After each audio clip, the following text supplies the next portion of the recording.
Okay, no cards.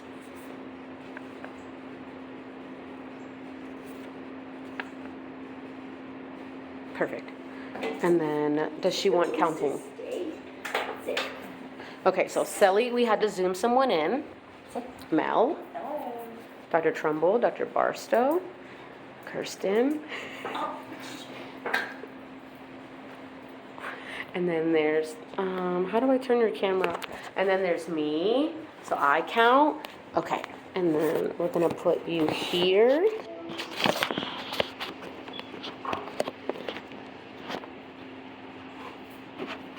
Okay.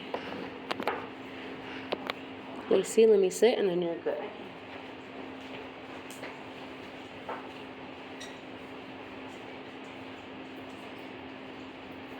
Alright, so most of you have heard the term backyard breeder, puppy mills, and all of that. Nothing good is usually associated with that at all. I'm here to talk to you guys today about why we breed dogs, why we do progesterone timing, and why certain medications are important and not important when it comes to your breeding female. A lot of people think that most people are just out to do this to make money. They're getting dogs offline, off Craigslist, or rescuing them to make a quick buck. And a lot of times, that's not the case. We do have reputable breeders out there that do it the right way. How do we know the difference between a backyard breeder and a reputable breeder? Is our reputable breeders are doing OFA clearances. Each dog has their own chick, which is a set of tests for their breed that they are to complete prior to breeding at the age of 2.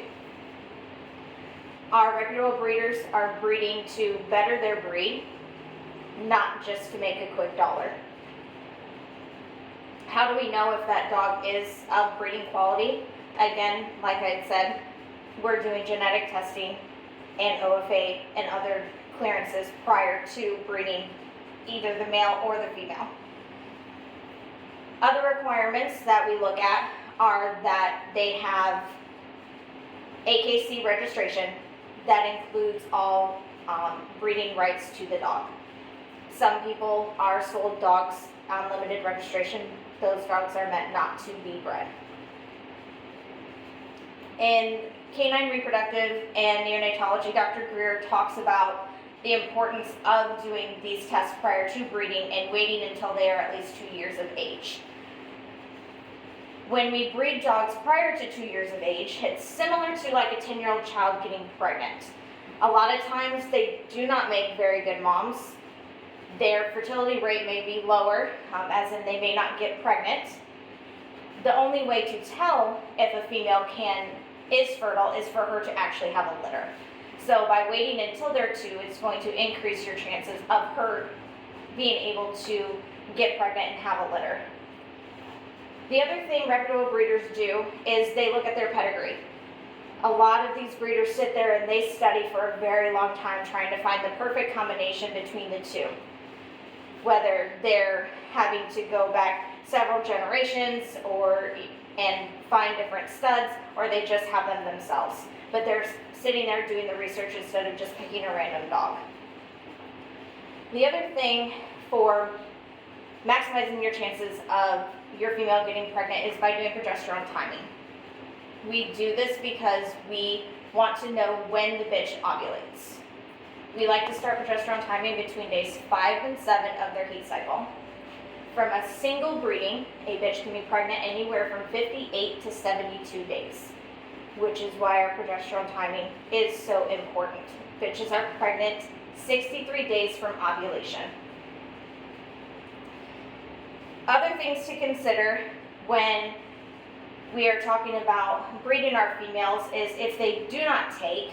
Dr. Marty Greer mentions in her book also that most of the time, the reasons why they don't take, if you're waiting until they're 2 years of age, is because of not good timing. Other things to consider would be what type of semen are we using? Are we using fresh semen? Are we using chilled semen or frozen? When you are deciding what semen you're going to use, it is important to discuss this with your theriogenologist so that way they can make their best recommendations. Each recommendation that they give you will be a guide so that way you know what breeding style to choose.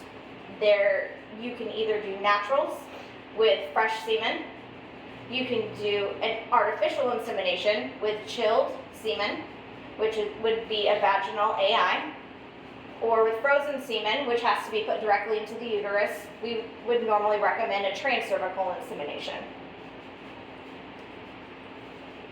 Other things to consider when we're breeding is medications that are important for our breeding females to have them on, whether it's lifelong or just a supplement.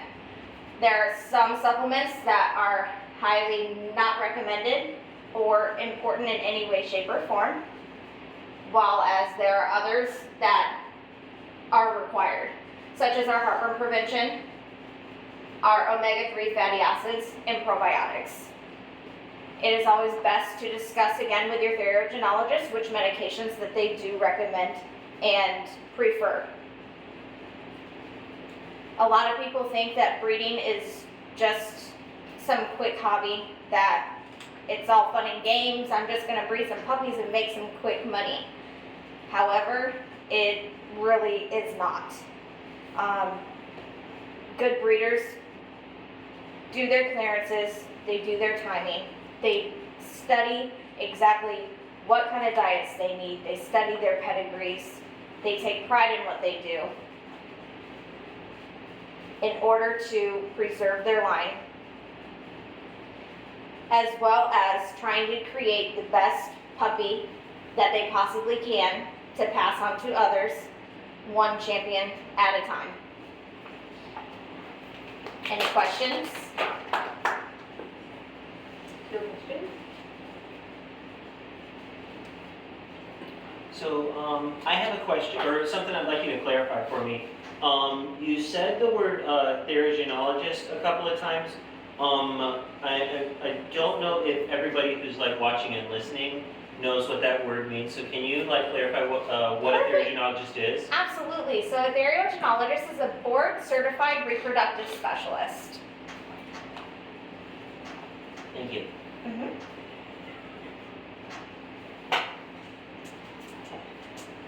I'm gonna show Sally's still watching really quick because we're gonna end up submitting this video too. She's still there, perfect.